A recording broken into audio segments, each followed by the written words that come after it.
I'm Natana. And I'm Jess. And this is our podcast. Wait, what are we doing again? Well, we'll be diving into how the hairiest and most complicated problems in the world can be traced to the most mundane beginnings. To see if maybe we're not so fucked after all and maybe there's something we can do about it. Oh, is that all? Yes.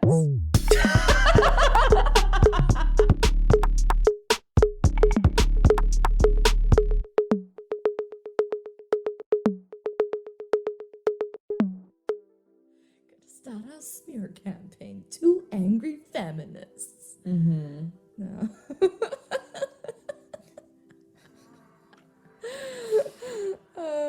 That'd be terrible. It's okay being a stereotype. I realize it's like there's a reason why it's a stereotype.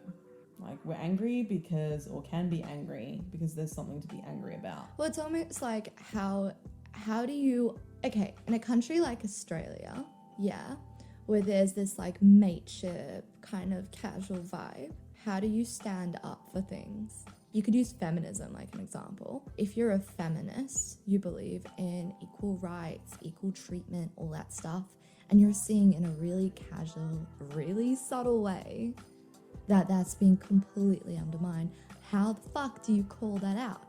Because then you end up in this really fucked up situation where you're super complacent and you're just like allowing things to happen, but they're all small things. It's not like big enough for you to call out. You can't do anything about it, but it ends up wearing on you, and then you're the person that ends up carrying that emotional toll, and you didn't even realize at the time that it's affecting you until later, you know? Oh, you feel like, wow, why am I acting so weird? Why am I not being myself? It's interesting because, you know, for so long, women and minorities, in order to survive, you don't say anything, whether it is big or small. Because the whole point is that survival isn't flying under the radar. Yeah, exactly. In order to get by, you need to hide. But now, when we're living in a society where we claim that there are all these equalities and Equalities on paper. Equalities on paper, and it still shocks people to hear about some stories. Well, men tend to be shocked that it's still happening, you know, when it comes to feminist issues. Yeah. And you know what it is? I think it's because we have made a lot of progress. The big part of it, the big issues, the really obvious ones, yeah, they're way more rare, and that's amazing. Now we're left with kind of like the end of the bowl, you know, like when you're cooking something, whatever, and you empty the bowl, you still have like what's left over, the food that's left over, the coating. We're dealing with the coating right now, and you know, like the dish ain't clean. If you're like, yeah, the food isn't in it anymore, it's a clean dish, it's like, no, we gotta get rid of the grease and the leftovers that are in it. And that's kind of the stage that we're up to now, and that's more nuanced. It is, because it actually hasn't been that long in time that these laws have been changed. You know, I was listening to this incredible woman who changed a law pretty recently in the UK to make upskirting illegal. What's upskirting? Upskirting is the act of taking photographs under a girl's skirt. Oh my god. Is it? That's really funny because like the first thing that my head went to was like floorboards, like skirting boards. Is that what they're called? That was the mental like you were image. not allowed to remove floorboards. Yeah, and I was like, is there something to do with floors? This really took me by surprise. Like, Jess, this is really out of context. Like where are you going with this? I'm with you, but where are we going? Fuck, that was not punishable before. That was not considered. No, and what was happening? And this is so fucked. So what was happening was, in her experience, so, you know, when she's at a festival, these guys would start harassing, flirting. She would put up the boundaries, tell them to stop. They escalated. She thought they eventually left her alone, but they were laughing, and it turned out they had taken a photo of her under her skirt, and she got really upset. She grabbed the phone and started running and raced to the security guard. See, they called the cops. She tried to report it, but at the end of the day, the cops said, you know, even though we've got the evidence on your phone, even though we've literally got the perpetrator, because The law. you were wearing underwear, technically it's not explicit content. Oh my god. So because it's not nudity, there's nothing they can do under the law. You know what? That kind of reminds me of that Ruth Bader Ginsburg short film that I saw like a few weeks ago, and she said something in it where she's like, the law always needs to follow society. So you can't have a law that's ahead of its time. It can only meet the culture where it's at. Mm-hmm. The only way you can change the law for it to be relevant to the culture is by showing how the culture's changed. And this is an example of that. It's a brilliant example, because basically, like, she was so sick of all the harassment, exactly what we were talking about before, you know, just ignoring it, kind of not trying to make a big deal out of it, having shame around it, just, you know, it been happening on gaslighting, like all that gaslight. So she was sick of that happening. She's like, this can't happen anymore. How can, you know, I not be protected in the moment where I've literally I'm so sick of it. I've had it my whole life. I'm so sick of it now. I literally had the perpetrator. I had the evidence, and the law still wasn't on my side. On a silver platter. You know, something needs to happen about it. And so what she did was she started this campaign because she was really good with social media. She was a writer. So she was like, surely I can get people on board. She paid for ads. And then all these women started flooding in with all their experiences of this happening. And she's like, fuck, this is way bigger than me. This is way bigger than me. It's no longer about me. It's so much bigger. And she put forward the evidence that there's a massive conversation going on around this. So the culture is shifting. Now the law needs to meet the culture where it's at. But she experienced so much sexism from the government, and eventually got this incredible lawyer, this male lawyer, on her side who was helping her, like very much into human rights, was trying to put this through. They got so much resistance. Eventually they got it through and they changed the law. And it was just like, it's an incredible achievement. It's an incredible achievement, but there were so many people along the way who just didn't see it as valuable and didn't care about it. Like, it's not an issue that affected them.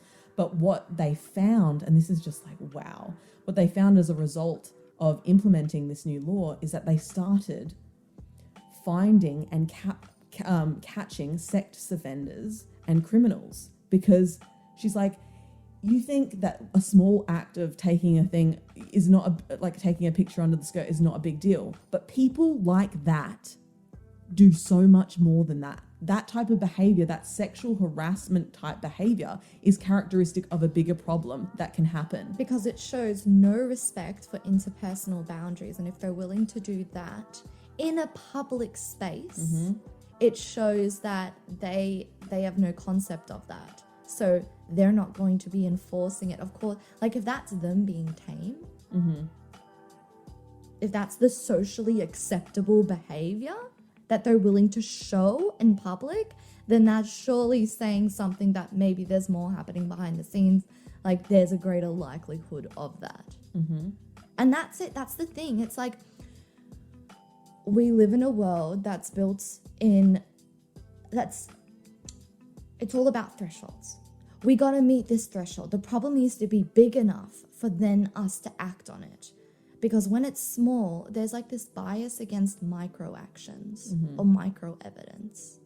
It's like you're jumping the gun, you're being too sensitive if you show all these different things and you're like, look, like there's something bigger going on here, or this is not okay, or da-da-da. Because it's not serious enough, it's not big enough, it hasn't met that predetermined threshold, then it means it's not worthy, you know? And it's like, well, think about the changes we could have in the world and how much we can avoid before it reaches the threshold of catastrophe.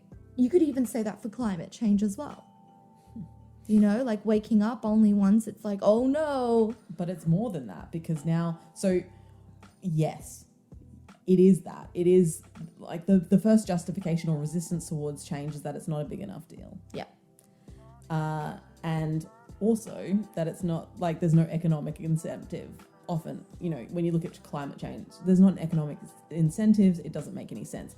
Now the technology for renewables and all this sort of thing the cost has come down significantly to the point where it is significantly cheaper than, you know, using fossil fuels. And yet there are so many people in Australia in politics that are not supporting. And there's no economical reason to do so. So there's that, but there's also that fear of change. Mm-hmm. And the comfort in knowing what your current environment looks like. Like when you invite change, it means that things are going to be different and it's harder moving into the unknown. Yeah. Mm-hmm. Exactly. And I think like that's why there's a lot of hate against things that are deemed like PC culture, where it's like we've gone too far. And I think that's why, especially it's like a generational thing where older generations mostly are scared of that. They're scared of, well, if we are calling things out at the micro action level, what does that mean? Oh my God, I can't do anything. I can't mess up. I can't do this. I can't do that. Like, you know, they're scared that suddenly there'll be all these repercussions. You know, they feel like, oh, okay, well, micro action means that you're not giving people the benefit of the doubt. Judging things based on micro actions means that people might be prosecuted for things that they didn't do, you know? And it's not the case. Yes. I mean, micro actions do matter because there is a massive ripple effect with them.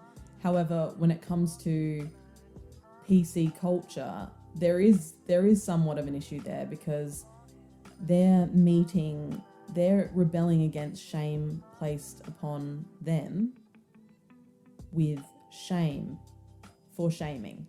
Yeah.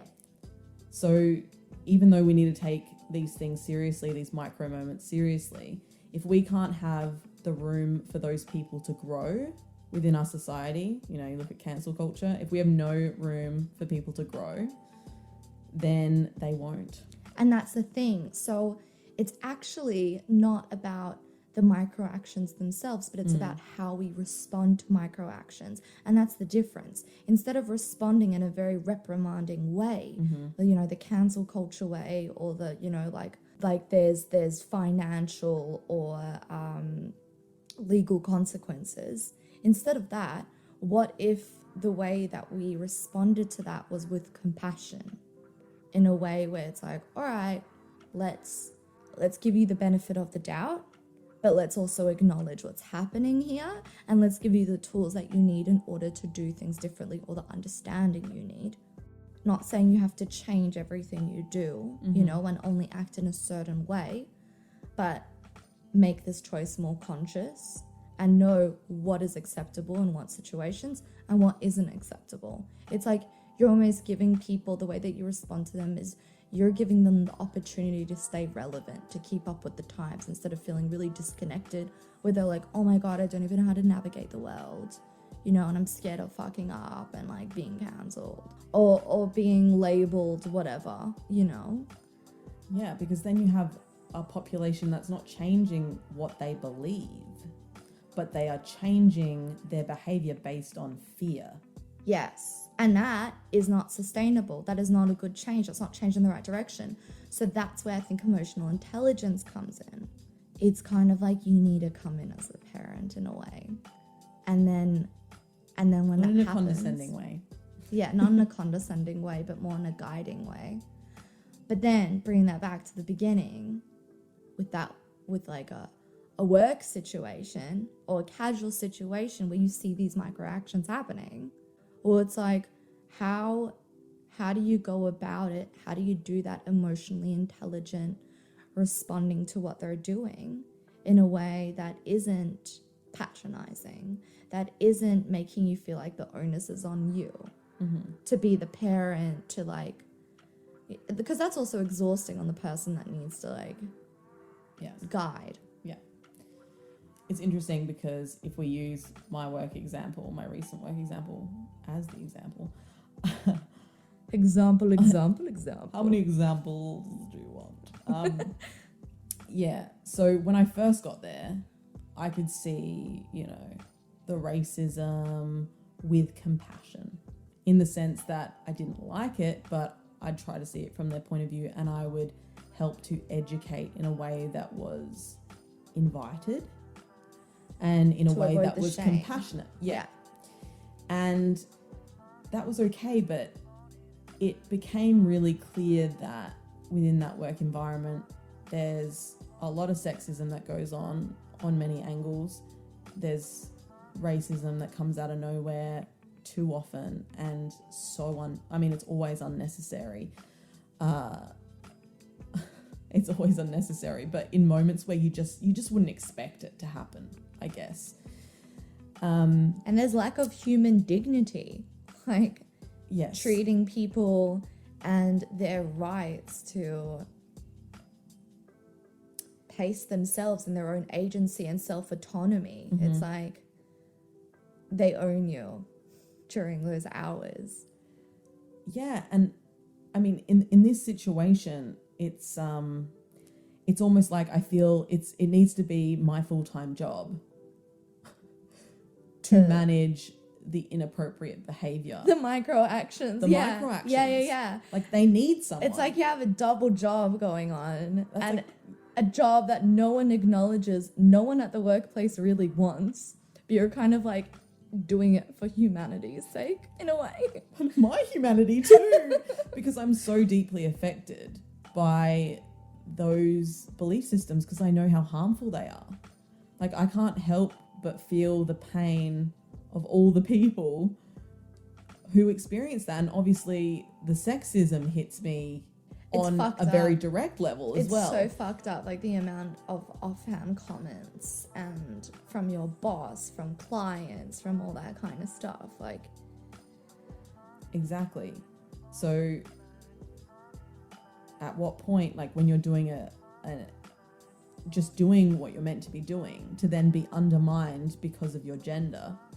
and it's subtle ways, like some things are more obvious than others, some are offhand comments, but it's nothing that's like reportable.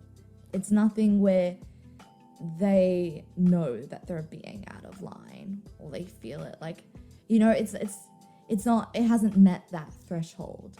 Like they truly are micro actions. So then what do you do? Because for me, feeling as though I need to be, obviously I have to be professional, even though I feel like that is unprofessional. What is being, presented in the workplace is unprofessional. Making these offhand comments is unprofessional. I'm not there to meet them where they're at in that sense.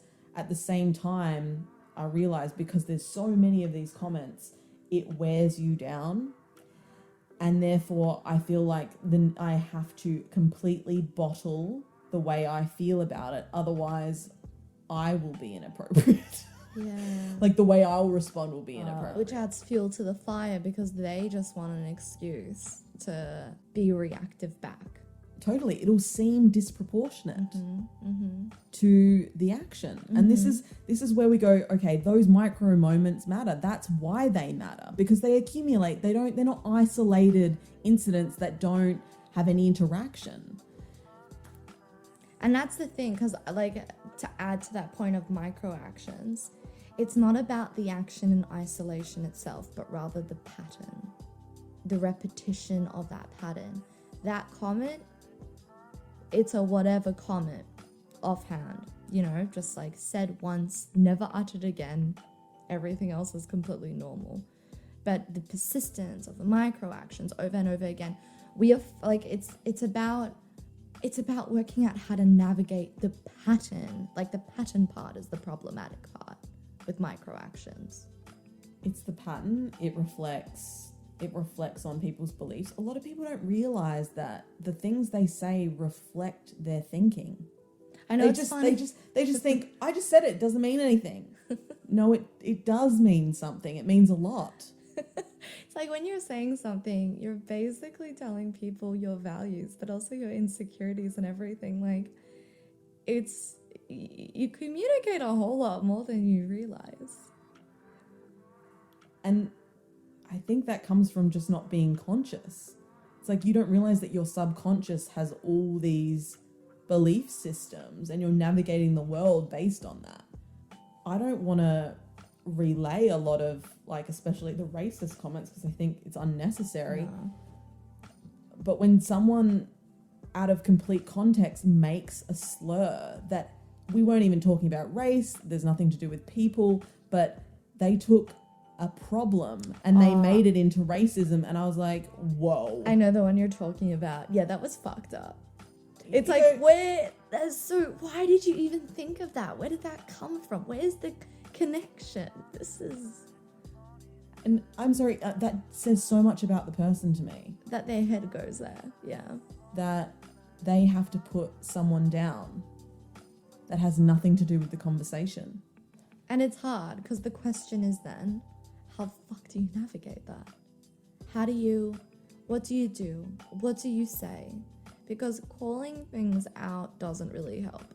Because when you call it out, it helps in that moment. But turn calling out into a pattern and people start drowning you out. They don't listen.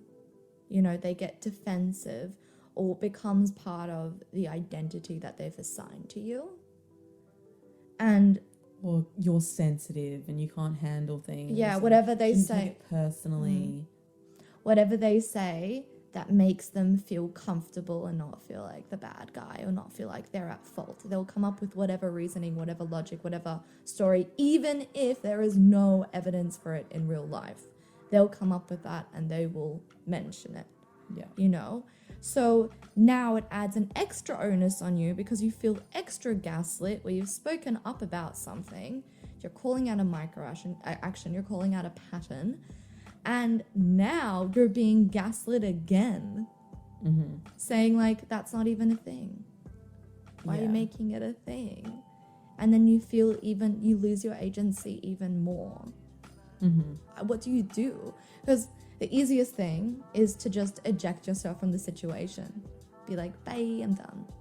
And sometimes you could do that. Sometimes you can't do that. But that's not really a long-term solution. It helps you personally. It's interesting because it becomes really clear to me how to handle that situation when we're talking about it. Okay. However, when I'm in the situation and it's cumulatory, I'm so overwhelmed. I'm like, there's no way I can address this. I think it's because it sets off your nervous system.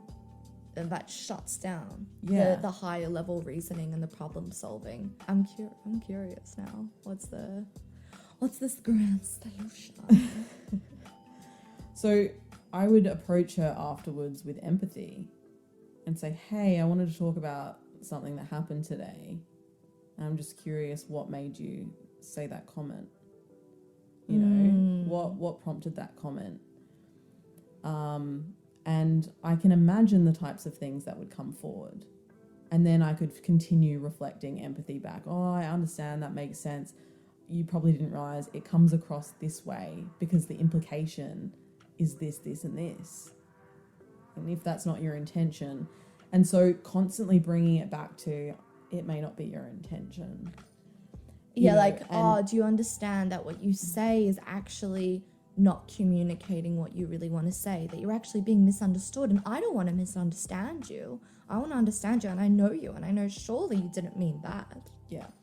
And at the end of the day, she's not ready to hear, and she would certainly not want to hear that she's being racist because of the negative connotation to that and how it attaches onto your identity, not necessarily just your behavior, which your identity is very difficult to shift. It's not something you accept. And that's literally the definition of shaming, is basically, this is who you are. It is not good.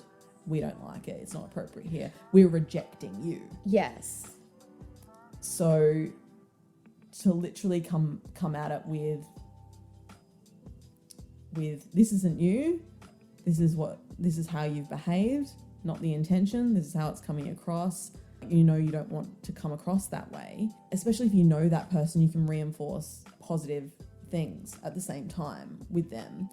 And I think it's so rare to have people hear you out and be curious in that way that it's going to hurt. Like she's going to hurt, but she's not going to be defensive. Yes. Yeah. And that's the biggest thing, because if they're closed off to what you have to say, there's no influence, there's no change, there's no acceptance. So what's really interesting is that people feel like to call something out, you need to do it in the moment straight away. And I actually think this is like an argument against that, because in the moment, you are not in the right mind where you know what to say or how to navigate it and all that. You're not coming from that calm place because right now your nervous system's out of whack, and it's like danger, danger. And at the same time, it wouldn't be the right environment to have that conversation with the coworker, yeah, and explain it. So maybe conflict resolution of this kind of microactions, calling microactions out, maybe it's about the first response shouldn't be what you say to counteract it, but the first response is how do you self-care? How do you attend to the most important response, which is your body's response to what is being said? And you attend to yourself first. And then, which is like, it sounds so obvious when you say it. And then later, once you feel like that you are coming from solid ground again, that's when you have that conversation. Because that issue ain't going away. The pattern's there. The opportunity doesn't leave the further away you are from when the event happened. It's about its impact, the impact it left on you, and being able to have the right space to have that kind of conversation you're talking about. So yeah, it's actually really interesting. It's like you feel like your body's working against you at the time when your brain's like, it's not really like thinking in the moment. And you almost feel like you're letting yourself down, you're letting the situation down. But what if it's the opposite? What if your attention is being brought to exactly where it needs to be brought to, which is regulating yourself? And I think that is really intelligent, it's really practical, it's really nourishing to both parties. But it only works in situations where you're going to see that person again. Like there is some level of relationship there, and maybe that's when it's worth it. Well, that's the thing. Then there's also those moments where, a lot of people say and believe like it's our responsibility to educate those who are not there. Starters, I feel like that language is it's a bit parenty. It's like, you need to be taught a lesson. It's very arrogant, and it's not intended that way, but I think it already sets up a dynamic where the other person's not going to pay attention. Yeah. People need to be felt like they're on equal ground. Yes, 100 times over.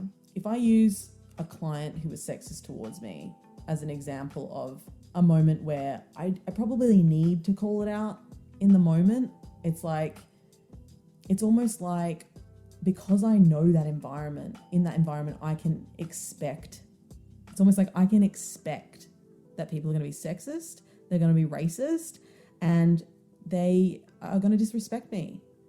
That I need to prepare myself going in to put all that armor on, the emotional coat of armor. Well, almost just I need to be emotionally prepared, because I feel like I'm constantly, like I always think the best. Do you know what I mean? I'm always expecting the best. I surround myself with the best.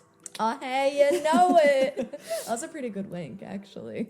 Why, thank you. You timed the sound well. Wish they could see it. Don't worry, I'll remember it forever. It's not wasted on you.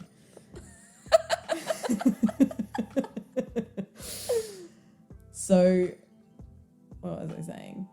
In those moments, I'm preparing myself emotionally for it. So when I go in, because one of the things that sets off my nervous system the most is that I do not expect it. I'm shocked every time. And it's like almost like my heart breaks for humanity in that moment, So one example, this guy comes in, he's paying for something, he asks for a receipt. But the reason he gives for why he wants the receipt is because he wants to make sure I don't spend that money on shoes. Bleh. That's so bleh. And, my heart sinks, and immediately I have some sort of rebuttal, but it's not good enough. It makes him makes him think about me in a different way, but it doesn't make him think about women and his assumptions in a different way. It's like he's curious about you because you're clearly the outlier. Yes. And now you're like this exotic kind of fascination, and he wants to find out more, but it doesn't change his But I don't want to broader make him more image. curious about me. I want him out of there, which is not the point. What the point of starting a conversation and calling it out is to get people to question their thought process. Not necessarily to be like, my thinking's better than your thinking, but to go, hey, self-reflection needs to happen. Yeah, you know what we're questioning? We're getting people to question schemas. Mm-hmm. So schemas, Explain it. yeah, so schemas are ideas and expectations we put together that follow like a logic sequence of this is how the world works in this way. So for example, when you go to a cafe, you have certain expectations of the order of things and how things work. Like when you go to order, where do you stand, what to expect. So that there are a whole bunch of schemas around the idea of the experience of a cafe. Yeah. How we categorize things, basically. Yeah, exactly.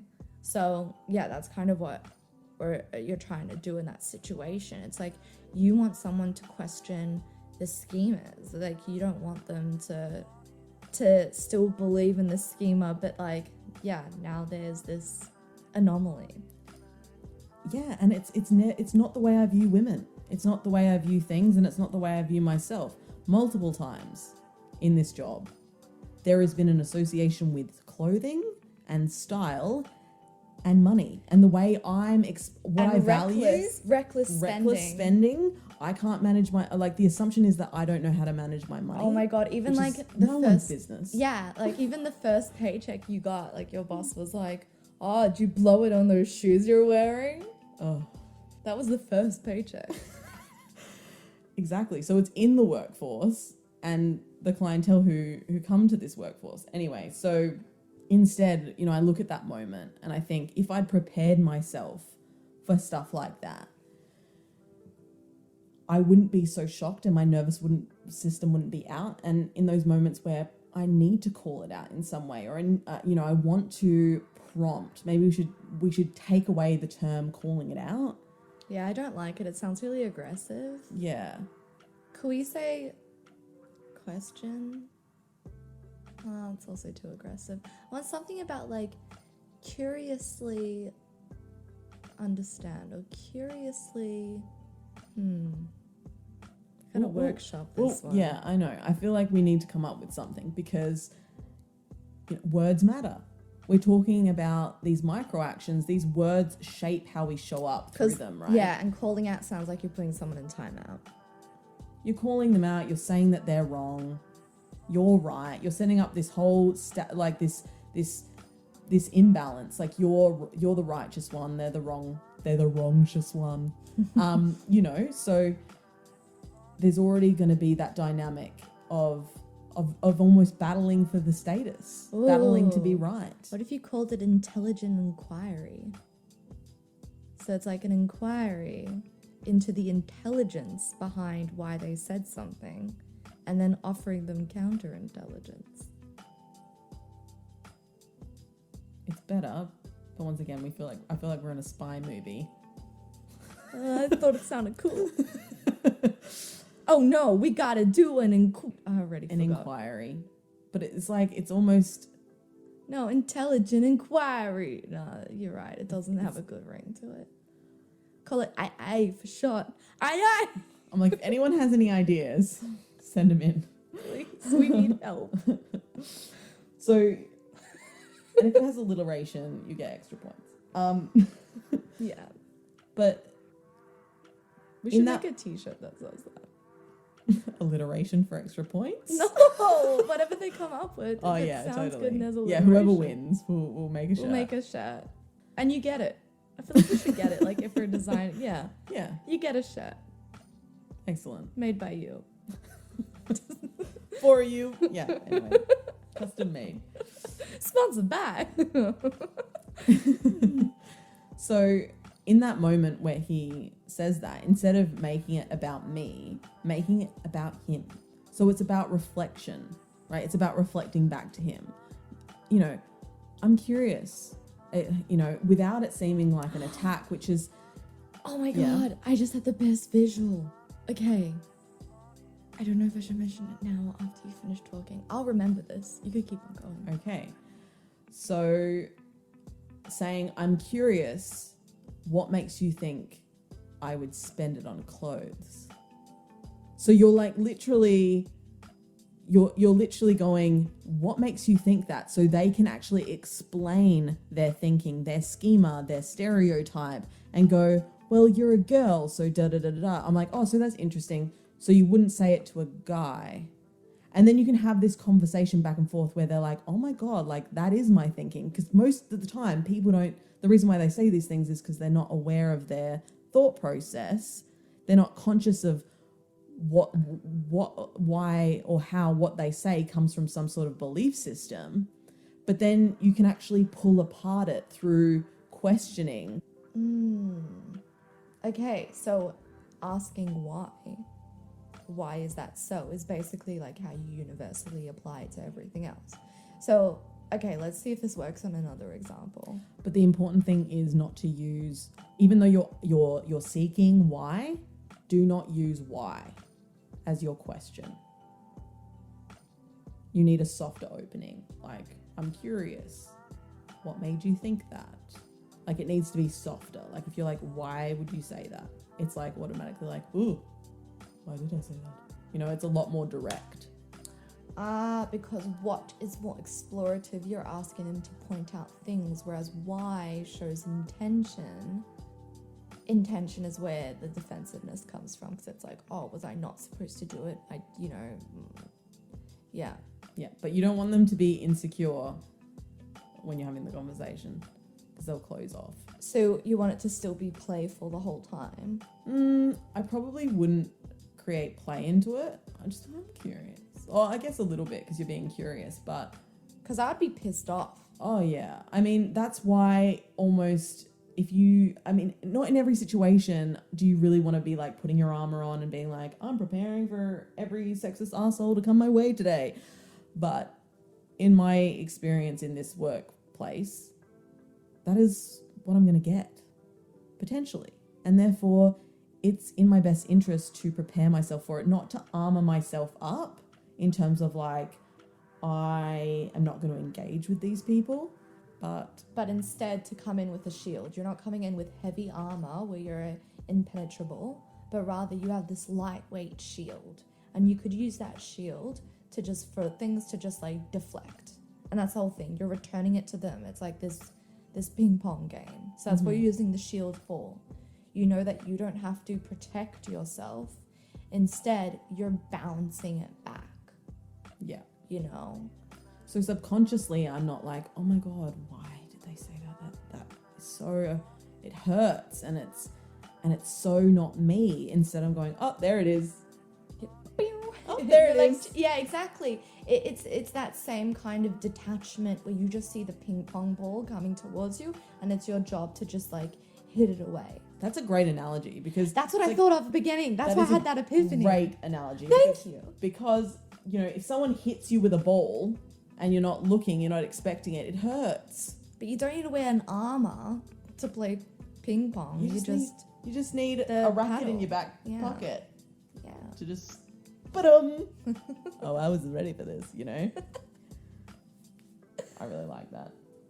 Yeah, and it's more lightweight as well. Like, you can choose when to have it on, when to have it off. It's something you can easily grab onto. And now you have that shield that you can use in any situation. Anytime you come across that micro action, you can straight away just bring the shield up, and it's like, boom, boom. Shield asks the same question, which is, I'm curious. What do you mean by that? Or I'm curious, how did you word it? I'm curious what makes you say that. There was a what. I'm curious what makes you think I'd spend it on shoes. So there's a little bit of a playfulness, like, what makes you think I'd spend it on shoes? So I'm playing into the joke because I'm saying I'd spend it for sure. Which is disarming in a way. Because you're showing like, I'm on the same side. Let's like, you know, it's like it's an offer to like peel a little layer back. Yeah. Okay, so like, let's see if we could apply it to something like a racist comment, like a micro, yeah, saying like, the casual racist, which I think happens quite a bit. It's probably the most it's probably the most common form of racism at this point in a society that condemns it morally, but doesn't necessarily. Okay, what if someone sees like someone passing and they say like a racial slur or something like that, like oh bloody terrorist or like something like that? Like, would you? Or something like, oh, you're one of the good ones. Yeah. Oh yeah. Oh my god, yeah. Mm-hmm. Or like you tell someone what your ethnicity is or what your religion is, and straight away they're like, I know a lot of people like that, or you must like this, and this, you know, or something like that.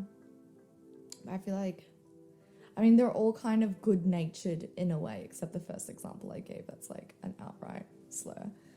But they still hurt, and I think those are actually the real teaching moments. Because those are the micro. Because those are the moments where you're much less likely to say anything, but you're gonna it chips away at your integrity and your self-esteem because you've allowed someone to disrespect you, even when they yes, they didn't know, but you're empathizing with them over empathizing with yourself. When you cut someone's slack in that way and you let things slide in a way, it's undermining your integrity. Yeah. So it does leave a mark of some sort. It accumulates, yeah.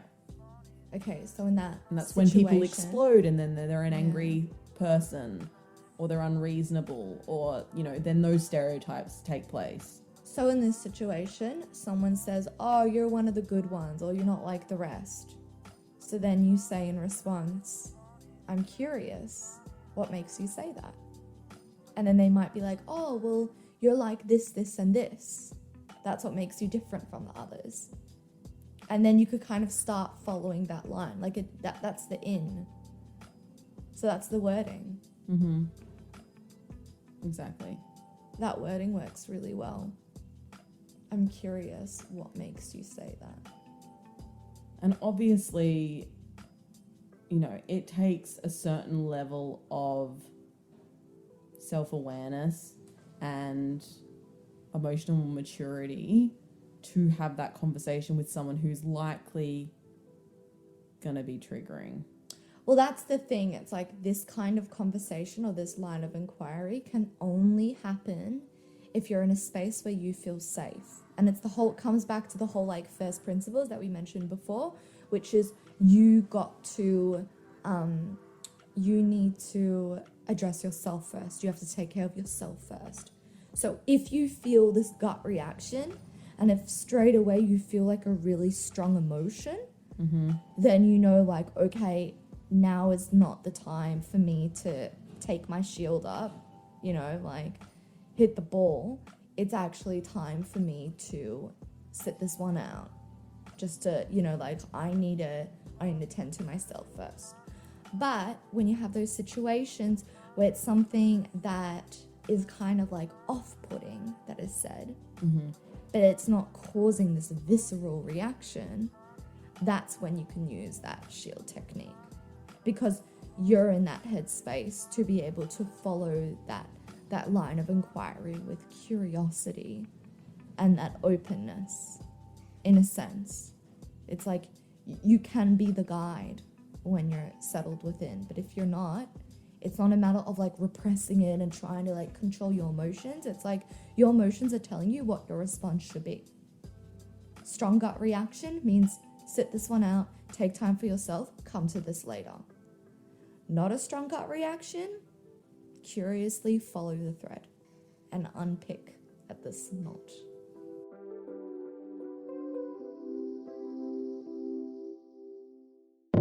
Hold up. Don't go anywhere because we want to hear from you. Have you had a new thought, realization, or perspective shift during this episode? Tell us about it. Wherever you're listening from, this conversation is just getting started. Head to the comments section of this episode, the link is in the description, or if you're listening on YouTube, just scroll down and share your insights with us. Be sure to include the timestamps so we know the part that spoke to you. This podcast is here to spark broader conversation, and the fun part for us is exploring it with you. Because when we pull our minds together, we're not so fucked after all.